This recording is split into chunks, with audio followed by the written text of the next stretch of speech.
सबको नमस्कार।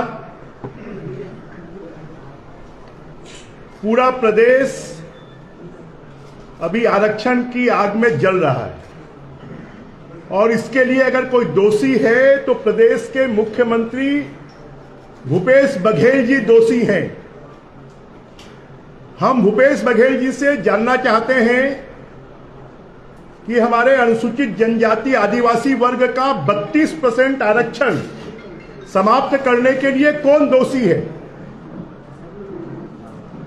जब 2012 से यह लागू था, 19 सितंबर 2022 तक लागू रहा। 4 साल से भूपेश बघेल जी की सरकार है। इस सरकार ने उस 32% आरक्षण को बचाए रखने के लिए, जीवित रखने के लिए क्या क्या किया। हाई कोर्ट में कौन से बड़े वकीलों को लाकर उन्होंने खड़ा किया। उनके व्यक्तिगत मामले होते हैं, सरकारी अधिकारियों के मामले होते हैं, तो 1-1 करोड़ रुपए सरकार के खजाने से फीस देकर और बड़े बड़े वकीलों को खड़ा करते हैं। भारतीय जनता पार्टी के शासनकाल में 2012 से लेकर 2018 तक अनुसूचित जनजाति को, आदिवासी समाज को 32% आरक्षण मिलता रहा। आज वो 20% क्यों हो गया? क्या भूपेश बघेल जी इसके ऊपर में श्वेत पत्र जारी करेंगे कि 4 सालों में आदिवासी समाज का 32% आरक्षण बचाए रखने के लिए उन्होंने क्या क्या प्रयास किए? हमारी जानकारी में तो यह है कि हाई कोर्ट में कई बार एडवोकेट जनरल तक खड़े नहीं हुए। हाई कोर्ट ने जानकारियां मांगी क्वांटिफाइड डाटा के माध्यम से, तो उसकी भी जानकारी हाई कोर्ट में प्रस्तुत नहीं की गई। और ये जब सुप्रीम कोर्ट में गए उस अधिसूचना को रद्द करने के आदेश के विरुद्ध, तो उन्होंने 58% आरक्षण के ऊपर में स्टे क्यों नहीं मांगा। इनके वकील ने 1 महीने का समय ले लिया, जबकि सुप्रीम कोर्ट ने पूछा क्या आप 58% आरक्षण के बारे में बातचीत करना चाहते हैं।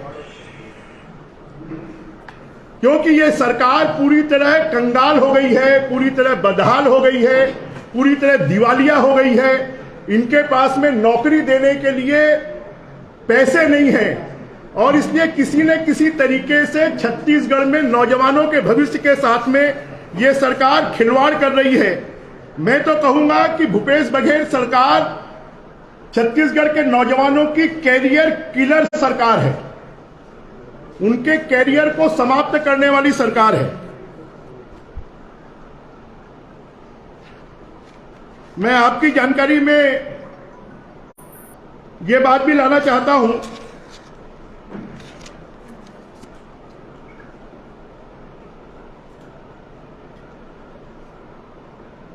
हाई कोर्ट ने स्वयं ने पूछा कि ये 58% आरक्षण बनाए रखने के लिए आपके पास में कोई दस्तावेज हैं, आपके पास में कोई डॉक्यूमेंट्स हैं।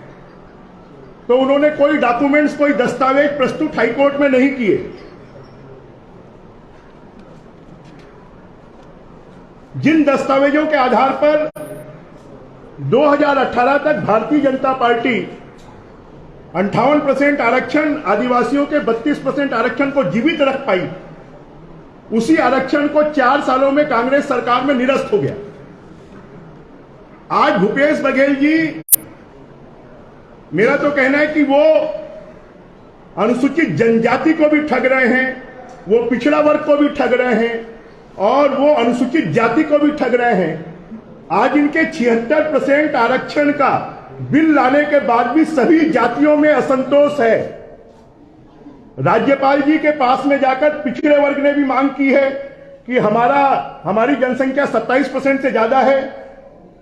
आदिवासी समाज ने भी मांग की है कि हमारी जनसंख्या 32% से ज्यादा है और अनुसूचित जाति समाज ने भी मांग की कि हमारी जो जनसंख्या है वो 13% से ज्यादा है। तो सब में असंतोष पैदा करने का काम और पूरे छत्तीसगढ़ में लॉ एंड ऑर्डर को बर्बाद करने का काम कोई अगर कर रहे हैं तो भूपेश बघेल सरकार कर रही है। और सरकार का काम लोगों की सेवा करना है, लोगों की समस्याओं का समाधान करना है। सरकार का काम आंदोलन करना नहीं है। और यह सरकार 3 तारीख को आंदोलन करने वाली है। सबसे पहले तो यह श्वेत पत्र जारी करें कि 4 सालों में इनकी सरकार में 58% आरक्षण को, आदिवासियों के 32% आरक्षण को बचाए रखने के लिए इन्होंने क्या क्या किया। इन्होंने अध्यादेश जारी क्यों नहीं किया। 19 सितंबर को हाईकोर्ट ने निरस्त किया। विधानसभा का सत्र बुलाया गया 2 दिसंबर को। 70 दिन तक यह सरकार क्यों सोई रही।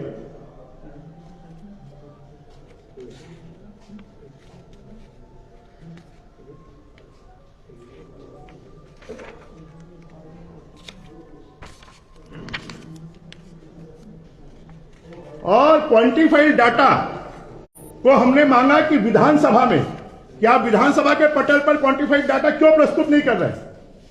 क्वांटिफाइड डाटा आयोग का जो समय था वो 31 दिसंबर तक था, परंतु उसके समय को इन्होंने कम किया और उसके समय को कम कर उन्होंने 30 नवंबर उसके समय को कर दिया।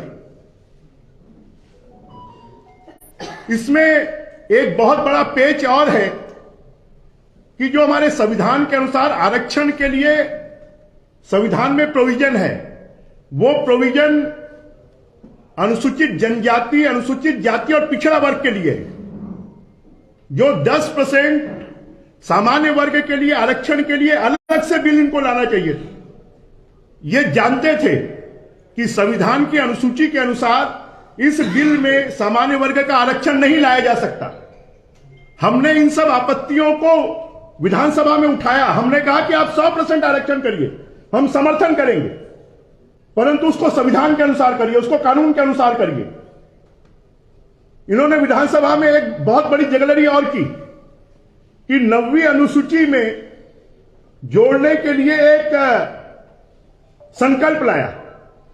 जब राज्यपाल के दस्तखत ही नहीं हुए हैं तो बिना दस्तखत के वो जब कानून ही नहीं बना है तो फिर उसको ये कैसे उसमें जोड़ने के लिए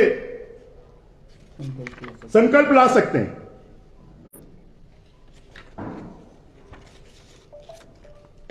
सुप्रीम कोर्ट में लंबित है, उसके बाद और सुप्रीम कोर्ट में कोई मामला लंबित है और सुप्रीम कोर्ट में हम नहीं गए हैं। सुप्रीम कोर्ट में स्वयं सरकार गई है और सुप्रीम कोर्ट में अगर सरकार गई है तो उसके बाद क्या उसका निर्णय होने के पहले विधानसभा में कोई विधेयक लाया जा सकता है। क्योंकि सुप्रीम कोर्ट का जो कानून देश में 2 ही प्रकार से बनते हैं। एक कानून बनता है लेजिस्लेशन से, लोकसभा में बिल पास होकर, और दूसरा कानून बनता है सुप्रीम कोर्ट के निर्णयों की वर्डिक्ट के आधार पर। परंतु जब सुप्रीम कोर्ट में आप स्वयं गए हैं तो फिर आपने विधानसभा में जानबूझकर, आपको मालूम था कि हम जो कानून ला रहे हैं वो संवैधानिक आधार पर, कानूनी आधार पर कहीं पर भी नहीं टिकेगा, और इसलिए सिर्फ प्रदेश में असंतोष पैदा करने के लिए, अनुसूचित जनजाति, जाति और पिछड़े वर्ग को ठगने के लिए, सबको गुमराह करने के लिए, और क्योंकि इनके पास में ये सरकार कंगाल है, बदहाल है। और इस सरकार के मैं आपको अगर उदाहरण दूं तो लगभग 15,000 पुलिस में भर्तियों के विज्ञापन निकल गए। उनकी दौड़ हो गई, उनकी परीक्षा हो गई, परंतु उनके बाद भी उनको भर्ती नहीं की गई। 1000 सब इंस्पेक्टरों के विज्ञापन निकल गए। 4 साल से विज्ञापन पेंडिंग है, उनकी भर्ती नहीं की गई।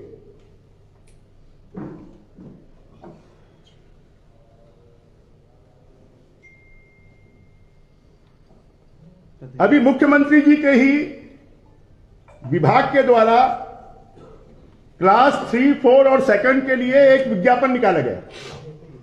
उसके नियमों में परिवर्तन किया गया कि जो हाई स्कूल की सर्टिफिकेट परीक्षा पास करेगा उसी की भर्ती होगी। हाई स्कूल की टाइपिंग हाई स्कूल की टाइपिंग सर्टिफिकेट परीक्षा, अभी तक टाइपिंग सर्टिफिकेट परीक्षा का बोर्ड ही नहीं बना है।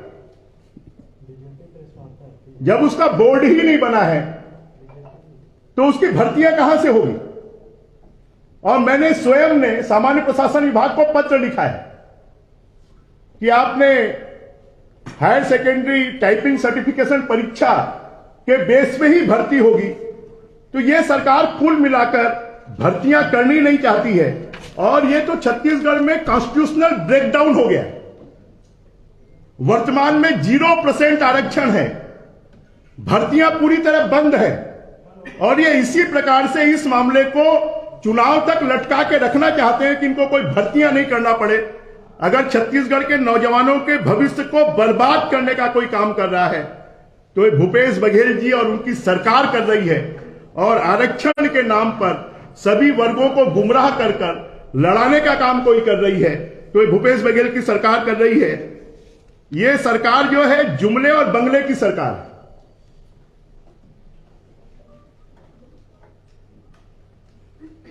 साहब के कोई लोग कान फूंक देते हैं और बंगले से उसका आदेश जारी हो जाता है। इन्होंने कहा कि अगले 5 सालों में 15 लाख रोजगार उपलब्ध होंगे। किसी ने उनका कान फूंक दिया और बड़े बड़े होर्डिंग्स लग गए, और इन्होंने 1 साल में ही होर्डिंग्स लगवा दी कि छत्तीसगढ़ में 0% बेरोजगारी। ये क्या जादू हो गया क्या? छत्तीसगढ़ से में 58 लाख परिवार बीपीएल में है। छत्तीसगढ़ से 15 लाख लोग पलायन कर रहे हैं, और 15 लाख अगर रोजगार पैदा हो गए और 0 बेरोजगारी हो गई तो सिर्फ यह सरकार जुमलेबाजी के आधार पर चल रही है, और जुमले के आधार पर बंगले से आदेश निकल जाते हैं। छत्तीसगढ़ के लोगों का आरक्षण कोई समाप्त नहीं कर सकता।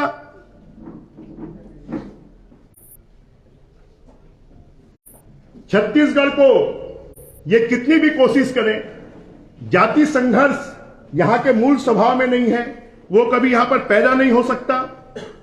भूपेश बघेल जी तो अंग्रेजों से भी ज्यादा फूट डालो और राज करो की नीति पर चल रहे हैं, और किसी मुख्यमंत्री के द्वारा इतने असत्य कथन कहे जाना, इतने असत्य आंकड़े जारी किया जाना, मुझे लगता है इन्होंने गोयबल्स को भी पीछे छोड़ दिया है। अगर आपको याद होगा तो कांग्रेस कभी आरक्षण के पक्ष में नहीं रही है। बीपी सिंह जी के जमाने में जब आरक्षण की बात हुई थी तब भारतीय जनता पार्टी समर्थित सरकार थी, उसने पहली बार आरक्षण लाया था। छत्तीसगढ़ के लाखों युवाओं के भविष्य के साथ जुड़े हुए इस मुद्दे पर सरकार का झूठ बोलना, सरकार का समाज को लड़वाना और नौजवानों का रोजगार छीनना, मैं सोचता हूं कि इससे बड़ा पाप और कोई दूसरा नहीं होगा।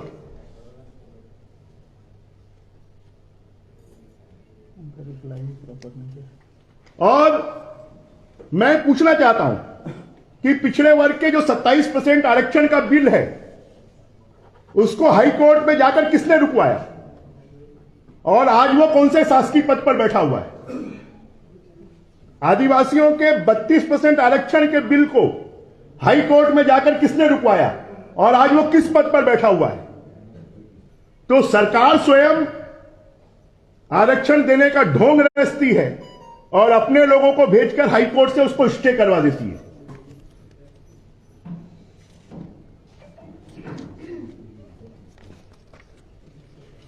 हाई कोर्ट में जो आरक्षण 27% भी रद्द हुआ वो निराधार होने के कारण रद्द हुआ।